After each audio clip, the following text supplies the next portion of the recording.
Hello everyone. Welcome to YouTube Infinity channel. Myself is Radhika Kavande. Start is the next session. बघा आता त्यासाठी आपण एक नवीन batch launch झालेली आहे. गेम चेंजर म्हणून बॅच आहे. या बॅच मध्ये तुम्हाला तुमचा आता जे अपकमिंग एक्झाम आहे TCS IBPS पॅटर्न नुसार पूर्ण सिलेबस या बॅच मध्ये तुम्हाला कव्हर करून देण्यात येईल. तुम्हाला ही बॅच काय परचेस करायची असेल तर या नंबरला कॉन्टॅक्ट करा किंवा या ॲड्रेसला येऊन तुम्ही स्वतः व्हिजिट करू शकता. या बॅच मध्ये तुम्हाला पूर्ण म्हणजे टेक्निकल प्लस नॉन टेक्निकल हा सिलेबस इथे तुम्हाला कव्हर करून देण्यात येईल. नेक्स्ट आहे बघा, लास्ट टाइम आपण एक क्वेश्चन घेतलेला कॅम्बरचा, त्यामध्ये थोडं मिस्टेक झालं होतं सांगताना. हा फॅक्च्युअल डेटा आहे, याचा स्क्रीनशॉट काढून घ्या आणि हे इथे करेक्शन करा. इथे आणि इथे करेक्शन करायचं. थोडं मिस झालं होतं ते तुम्हाला सांगताना काल. नेक्स्ट आहे बघा, the minimum percentage of ingredient in cement. बघा मिनिमम पर्सेंटेज विचारलेला आहे. आता तुम्हाला या सर्वांची पर्सेंटेज माहिती असणं गरजेचे. 60 to 65%, सिलिकाचं 70 to 25%, ॲल्युमिनियमचं आहे 3 to 8%, मॅग्नेशियम ऑक्साईडचा आहे 0.5 to 8%.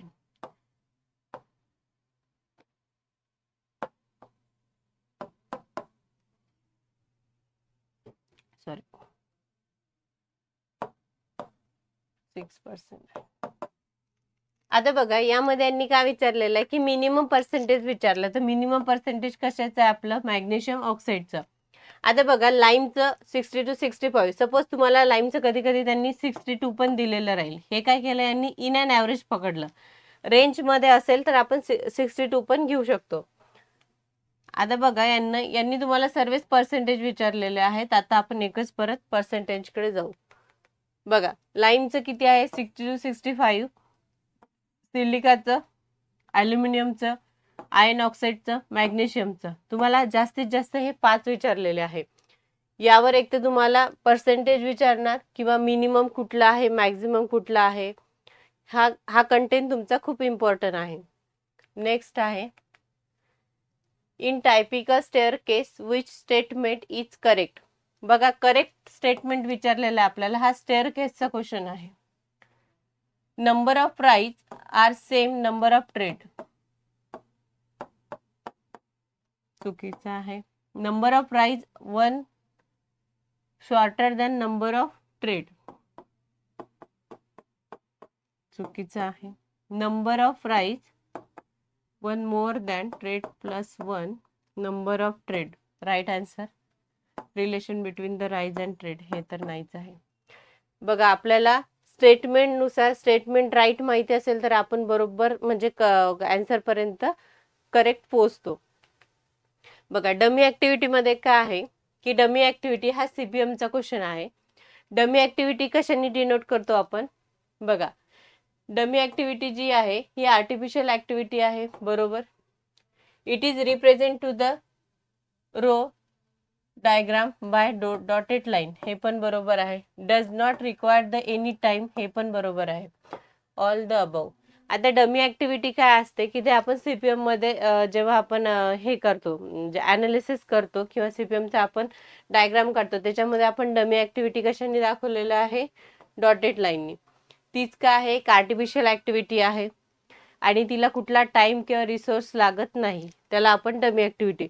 डमी ऍक्टिव्हिटीवर तुम्हाला आता NMC नागपूर एक्झाम झाली तुमची मार्चमध्ये 2025 मध्ये हा क्वेश्चन इथे विचारलेला आहे. बघा material is required for 25 grade in concrete. बघा हा इझी क्वेश्चन आहे पण इथे खूप जरा मिस्टेक करतात, त्यासाठी मी हा क्वेश्चन घेतलेला आहे. बघा लक्ष ठेवण्याची ट्रिक सांगते. Material is required M25 grade साठी विचारलेला आपल्याला. काय रेशो असेल तुमचा नॉमिनल मिक्स रेशो किती आहे कॉन्क्रीटचा. बघा M5 M10 M5 M7.5 M10 M50 M20 आणि M25. आता हे झालं. आता बघा हे लक्षात ठेवायचं इथे 5 4 3 2 1.5 आणि 1. 5 च्या डबल 10, 4 च्या डबल 8, 3 च्या डबल 6, 2 च्या डबल 4, 1.5 च्या डबल 3.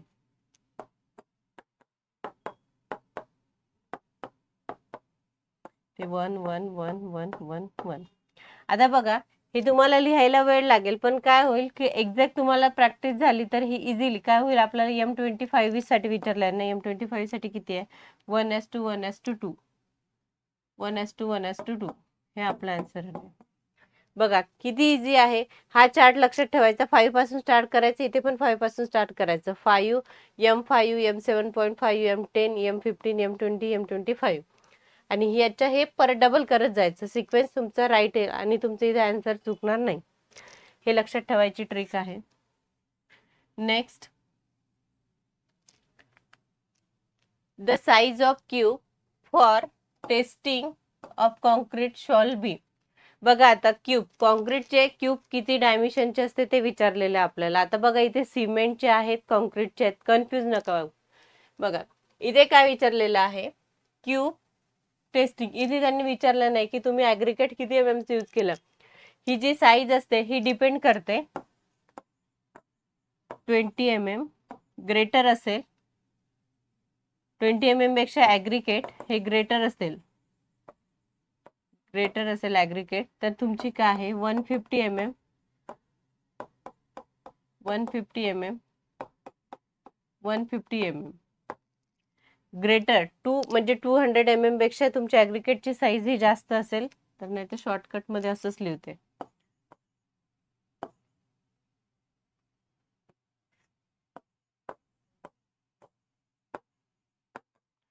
पेक्षा जास्त असेल तर 150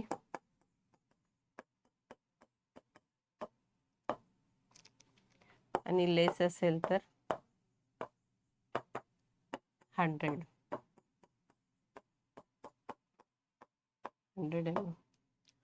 हे बघा लेस असेल तर आपली 200 mm 100 mm 100 mm आणि 200 पेक्षा ॲग्रीगेटची साईज. पण इथे आपल्याला ॲग्रीगेटची साईज विचारले नाही, त्यांनी फक्त size of cube testing of concrete, तर आपण 150 नुसार जाणार. सपोज त्यांनी तुम्हाला ग्रेड ॲग्रीगेटचे दिलेलं असेल तर तुम्ही तिथे म्हणजे त्यानुसार गेले असते की तुम्हाला ॲग्रीगेटची साईज एवढी दिलेली आहे, पण आपण स्टँडर्ड 150 150 × 150 × 150 mm घेतो. आणि बघा याच्यामध्ये सिमेंट मध्ये गेलात तर सिमेंटचे क्यूब मधलं विचारलं तर 70.6 mm 70.6 mm 70.6 mm ही सिमेंटची आहे. कॉन्क्रीटची आहे. कॉन्क्रीटमध्ये दोन आहे, greater than 20 mm greater than 20 लेस दॅन 20 mm ॲग्रीगेटची साईज असेल तर ती डिपेंड करते. पण यांनी इथे काही विचारलेलं नाही, तर आपण स्टँडर्ड जी मेजर करतो ती घ्यायची. नेक्स्ट आहे the expansion of cement should not the exceed blank space for any types of the Portland cement.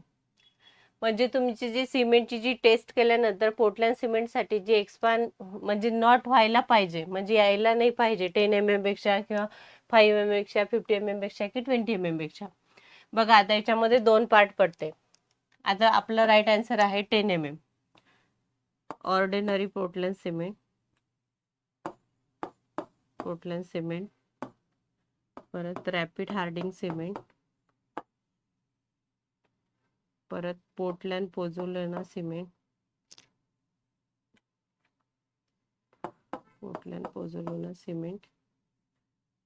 आणि लो हिट सिमेंट साठी आपण 10 mm पेक्षा जास्त नसायला पाहिजे. आणि रॅपिड हार्डिंग सिमेंट नाही रॅपिड ॲल्युमिनियम सिमेंट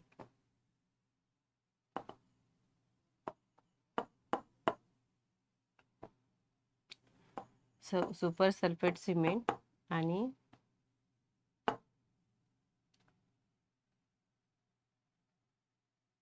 हाय ॲल्युमिनियम सिमेंट याच्यासाठी 5 mm.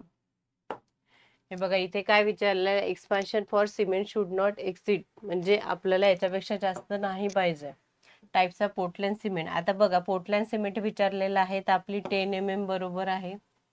आणि सपोज यांनी विचारलं असतं इथे तुम्हाला की सुपर सल्फेट सिमेंट आणि हाय ॲल्युमिनियम सिमेंटसाठी विचारलं असतं तुमचे 5 mm आलं असतं.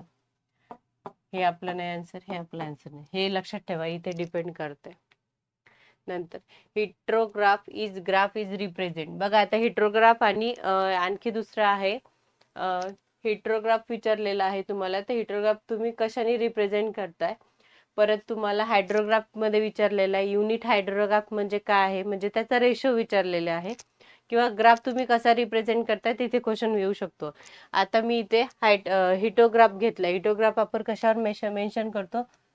व्हॉल्यूम विथ टाइम नाही. Rainfall intensity with time, right answer. Intensity with duration नाही.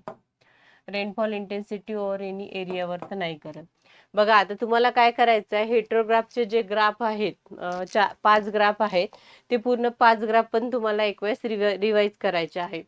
त्याचा हे विचारलेलं आहे तुम्हाला रिप्रेझेंट ग्राफ कसे करतात, तर ते 5 ग्राफ रिप्रेझेंट कसे करतात ते बघायचं आहे आणि त्याचे फॉर्म्युले पण असेल.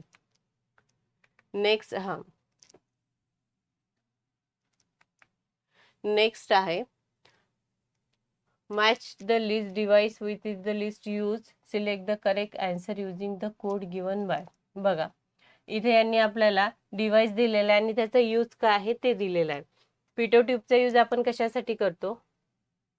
Measuring pressure, measuring the velocity of flow pipe. आणि मॅनोमीटरचा यूज कशासाठी करतो आपण, प्रेशर मेजर करण्यासाठी, measuring the pressure in pipe. वेंचुरीमीटरचा यूज कशासाठी करतो आपण, डिस्चार्ज, मेजरिंग द गॅस नाही, मेजरिंग द डिस्चार्ज.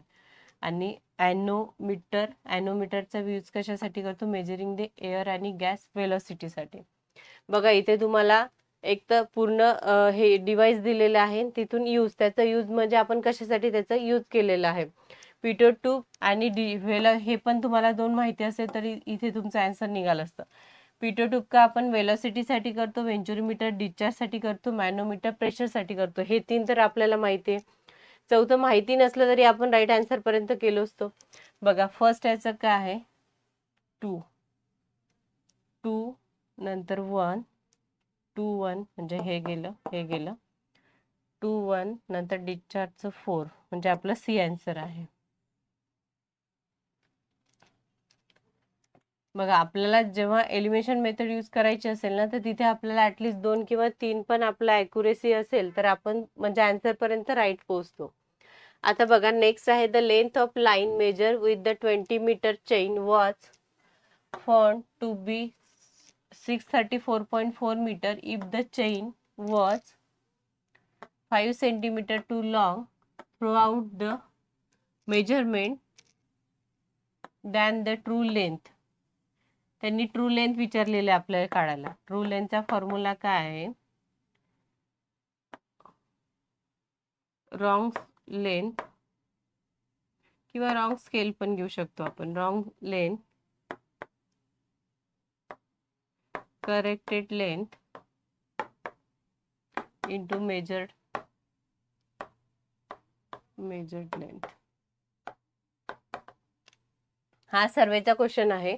यामध्ये तुम्हाला एक करेक्ट डिस्टन्स, करेक्ट एरिया पण काढायला विचारते. याचाच फॉर्म्युला बघायचा आहे. आता बघा आपल्याला ट्रू लेंथ विचारला, आता ऑप्शन नुसार आपण कसं जाणार, नाही कॅल्क्युलेशन जमलं तरी आपण ऑप्शन पर्यंत पोहोचू शकतो. नेक्स्ट आहे बघा रॉंग लेंथ किती दिलेली आहे तुम्हाला, 20 मीटरची तुमची लाईन आहे, लेंथ आहे. Chain was found to the chain was 5 centimetre. अच्छा हे मीटर मध्ये दिलेलं आहे, हे सेंटीमीटर मध्ये दिलेलं आहे. तर आपल्याला यांनी काय दिलंय, करेक्ट लेंथ किती आहे 20 मीटर. आणि हे काय आहे की लॉंग जास्त झाले तर आपल्याला काय करायचं आहे की या सेंटीमीटरला मीटर मध्ये ऍड करायचं आहे.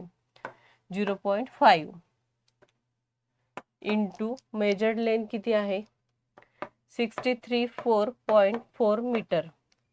बघा आता आपण हे सेंटीमीटर आहे, हे पण मीटर मध्ये, हे पण मीटर मध्ये. आता आपण या सेंटीमीटरला मीटर मध्ये कन्वर्ट केलं तर आपण इथे ऍड केलं हे या 20 मीटर चेन मध्ये ते 0.5 आपण ऍड केलं आहे. बघा आता आन्सर कसं येईल. आता काय तुमचं 634.4 आपली चेन किती झाली आहे, लॉंग झाली आहे. आता डिस्टन्स किती आहे याच्या समोरच जाईल ना. 334.4, 332 तर नाही येणार, हे तर ॲज इट इजच आहे, हे पण नाही येणार. 334.42 पण इथे 5चं कॅल्क्युलेशन आहे, तर हे पण नाही आहे. 34 म्हणजे 0.5 लॉंग झाली, तर आपलं काय आन्सर असणार 365. सपोज कमी झाली असती तर काय असतं की इथे सपोज त्यांनी शॉर्ट दिलं असेल, इथे लॉंग दिलं, तेव्हा आपल्याला शॉर्ट दिलेलं असेल तर 634च्या कमी ऑप्शन बघायचे कुठले कुठले आहेत. सपोज सेम असेल तर ते दोन निग्लेक्टच होऊन जाते, म्हणजे चुकीचे होऊन जाते. आणि नेक्स्ट आपल्याला 2 असेल तर आपण पटकन कॅल्क्युलेशन करून तेवढं काढू शकतो. हा एक म्हणजे बऱ्याच वेळेस याच्यावर क्वेश्चन विचारलेला आहे तुम्हाला, ट्रू लेनचा किंवा करेक्शन एरिया वगैरे विचारतोय तुम्हाला. सर्वेचे हे पण फॉर्म्युले एक वेळेस चांगले बघून जायचे. नेक्स्ट आहे calculate the approximate cost of 2 story building. जे क्वेश्चनमध्ये जे एक्झॅक्ट आपल्याला पाहिजे त्याच्या खाली आपण अंडरलाईन करून घ्यायचे, म्हणजे जेणेकरून आपल्याला कळते. 2 storeys building with the 250 metre square plinth area आहे for each floor at the rate 300 per, म्हणजे त्या इच फ्लोअरचा रेट किती आहे 300,000 per metre square. Calculate construction work. बघा आपल्याला अप्रॉक्सिमेट कॉस्ट विचारलेली आहे. आता बघा प्लिंथ एरिया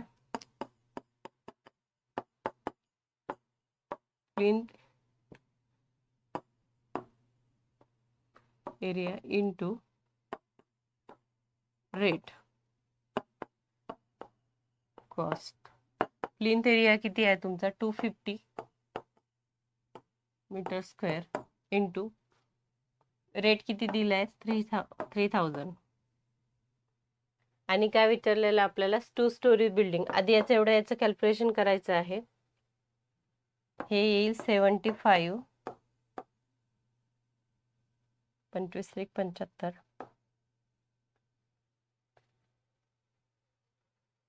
आणि 2 स्टोरीज बिल्डिंग विचारलं आहे ना, तर आपल्याला याला मल्टिप्लाय 2 करावं लागेल. सपोज इथे 3 स्टोरीज बिल्डिंग विचारलं, त्याला मल्टिप्लाय 3. आणि प्लिंथ एरिया आणि त्यांनी आपल्याला रेट दिलेला प्रत्येक प्लिंथ एरियाचा, म्हणजे हा प्लिंथ एरियाचा एका प्लिंथ एरियाचा रेट आहे. 2 स्टोरीज आहे तर आपण ते डबल केलं, बरोबर. हे येणार आपलं 1,5,4 1,15,000 आहे का आन्सर. फर्स्ट आन्सर आहे आपलं.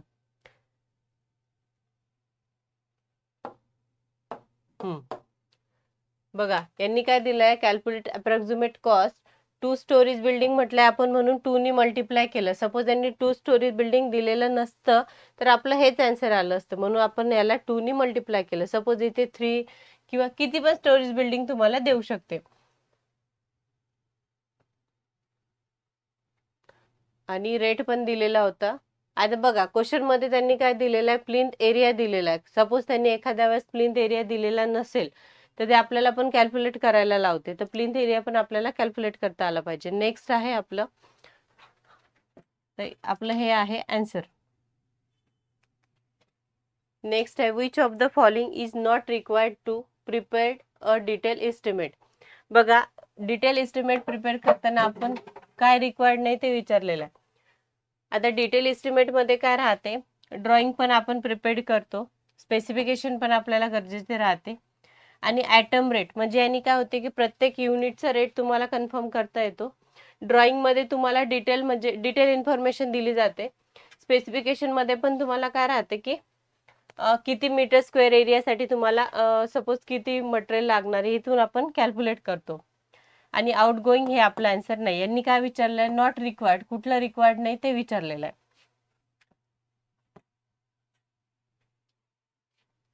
नेक्स्ट आहे which of the following statement is true regarding a seal level.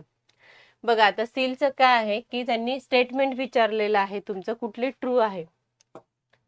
बघा it is the horizontal member at the bottom of window opening. बघा ही सपोज तुमची विंडो आहे,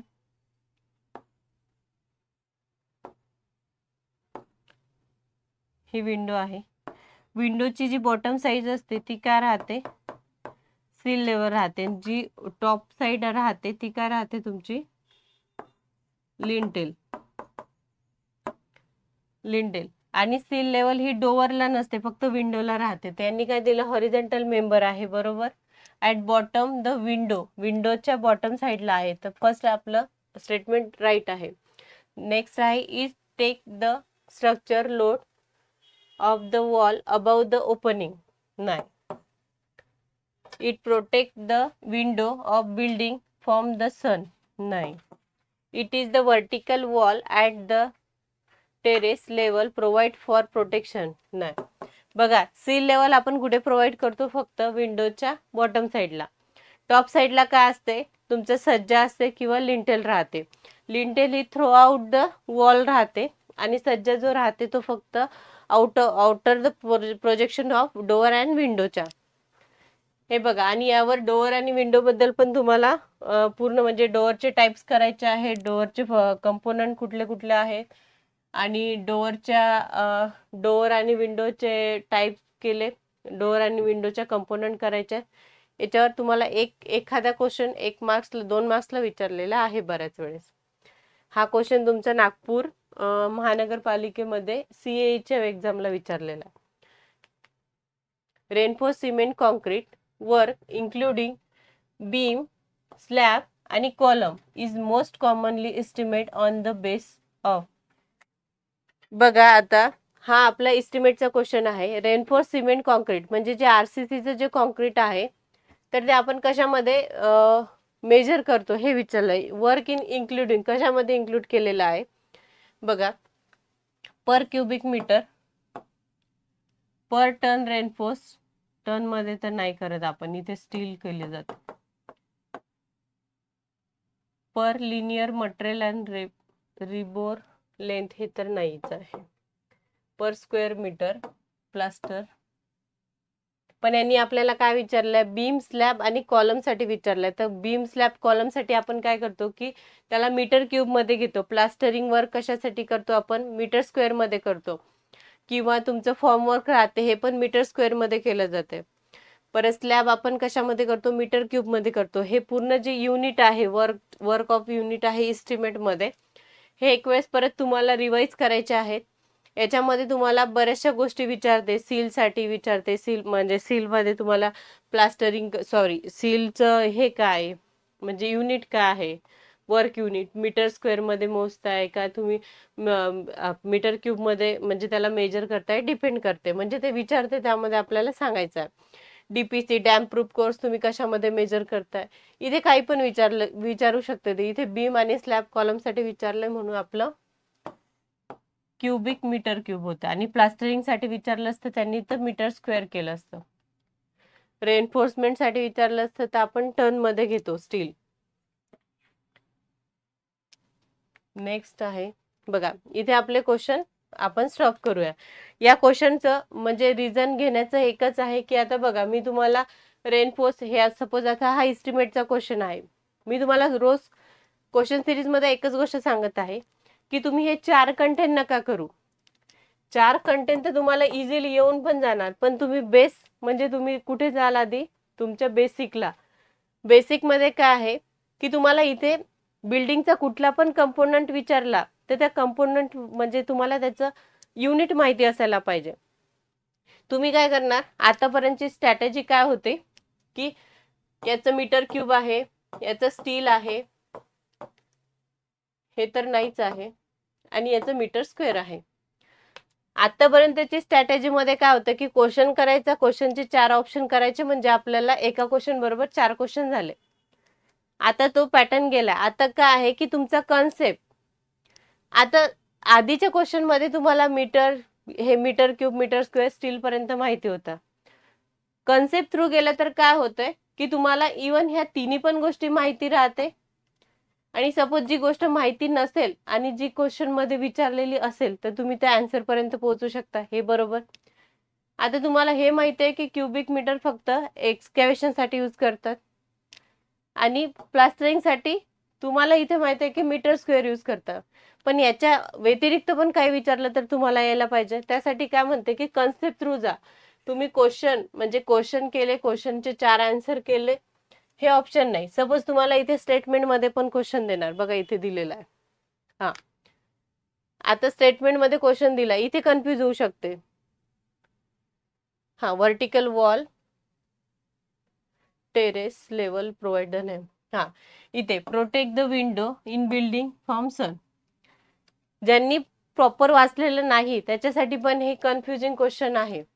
पण तुम्ही फॅक्च्युअल डेटानुसार गेले किंवा तुम्ही ॲज अ कन्सेप्ट थ्रू गेले तर कन्सेप्ट थ्रू काय होते, ऑल कंपोनंट माहिती राहते, ऑल टाइप्स माहिती राहते, कुठल्या कंपोनंटला कुठली म्हणजे आता बघा हा सीलचं विचारलाय तर हे माहिती आहे ना तुम्हाला की हे बॉटमलाच असते म्हणून. आणि सपोज क्वेश्चन मध्ये यांनी असं पण दिलं असतं की हे टॉपला पण असते, नाही कोणाच्या लक्षात आलं, दिलं असतं आन्सर म्हणजे बघितलं असतं. पण तुम्ही जेव्हा फॅक्च्युअल डेटानुसार किंवा तुम्ही स्टेटमेंटनुसार किंवा तुम्ही बेस आपलं काय म्हणते त्याला कन्सेप्टनुसार जात असणार ना, तर तुमचा हा वे एकदम ट्रॅक बरोबर आहे. जोपर्यंत तुम्ही कन्सेप्टला घेऊन जाणार नाही तोपर्यंत तुमचं कुठे सिलेक्शन होण्याचे चान्सेस नाही. आता क्वेश्चनची स्ट्रॅटेजी चेंज काय झाली की ते स्टेटमेंट विचारते. तर स्टेटमेंटसाठी तुम्हाला प्रूव्ह व्हावं लागते की तुम्हाला त्या 4 स्टेटमेंट पैकी 3 स्टेटमेंट तुमचे राईट असणं तुम्हाला माहिती पाहिजे की नाही हे स्टेटमेंट याचे आहेत. ते विचारते नॉट. आधी काय विचारायचे, करेक्ट विचारायचे, आता करेक्ट नाही विचारत, आता ते विचारते की करेक्ट काय नाहीये ते विचारते. तर 3 तुम्हाला राईट माहिती असेल तर तुम्ही नॉन करेक्ट म्हणजे जे करेक्ट नाही तिथपर्यंत पोहोचू शकता. यासाठी सांगते की कन्सेप्ट थ्रू अभ्यास करा, म्हणजे तुम्हाला जास्त म्हणजे तुम्ही मेहनत तर घेताय आता, पण कन्सेप्ट थ्रू गेलात तर काय होईल का तुमच्या एका पार्ट सोबत तुमचे 100 क्वेश्चन सॉल्व्ह होत आहेत ना. बघा तुम्ही एकदम विंडोचा सपोज एक एक्झाम्पल घ्या, विंडोचा पार्ट करत आहे, समजा डोअर विंडो केलं, डोअर विंडो मध्ये ऍटलीस्ट तुम्हाला 10 ते 15 मिनिटांमध्ये पूर्ण रिवाइज करायचं आहे. तर डोअर विंडो मध्ये काय होईल की टोटल तुम्ही जो सिलेबस आहे तो केलाय, तर डोअर विंडोचं तुम्हाला एक तर स्टेटमेंट विचारेल किंवा 4 ऑप्शन देणार किंवा एखादं डोअरची साईज द्याल किंवा एखादं तुम्हाला डोअरचं डायग्राम द्याल की ही डोअर कुठली आहे ती सांगा. तर काय होईल की तुम्ही हे 4 ऑप्शन केलेस ना, तर या 4 ऑप्शनशी तुम्हाला काहीच घेणं देणं नाही. तुमचा कन्सेप्ट क्लिअर आहे ना, तर 4 ऑप्शन मध्ये तुम्हाला काही पण विचारू दे तुमचं राईट आन्सर येते. आणि हे मी स्वतः केलेलं आहे. मी आधी अशीच करायची, स्ट्रॅटेजी करायची, 4 क्वेश्चन करायचे, आपण 10 क्वेश्चन केले तर 40 क्वेश्चन झाले आपले. असं नाही, कन्सेप्ट थ्रू जा. एका कन्सेप्ट सोबत तुम्ही 100 क्वेश्चन सॉल्व्ह करू शकता, तो कसा पण विचारू द्या. डिपेंड करते तुमचा कन्सेप्ट. त्यासाठी तुम्ही क्वेश्चन थ्रू जाण्यापेक्षा तुम्ही कन्सेप्टवर जा. आधी 2020 पर्यंत होतं हे की 4 क्वेश्चन सॉल्व्ह करायचे, याची ही टेस्ट आहे, त्याची ती टेस्ट आहे. आता ते क्वेश्चन विचारतच नाही, ते आता ते स्टेटमेंटवर काम करते. त्याच्यासाठी आपल्याला आपला कन्सेप्ट असणं महत्वाचं आहे. ठीक आहे, आज आपण इथपर्यंतच थांबूया. आपण नेक्स्ट क्वेश्चन सिरीज कंटिन्यू नंतर करू. नेक्स्ट याला तुम्हाला याच्यामध्ये आणखी काही इन्क्लुडिंग सांगायचं असेल मला तर तुम्ही कमेंट्समध्ये सांगू शकता.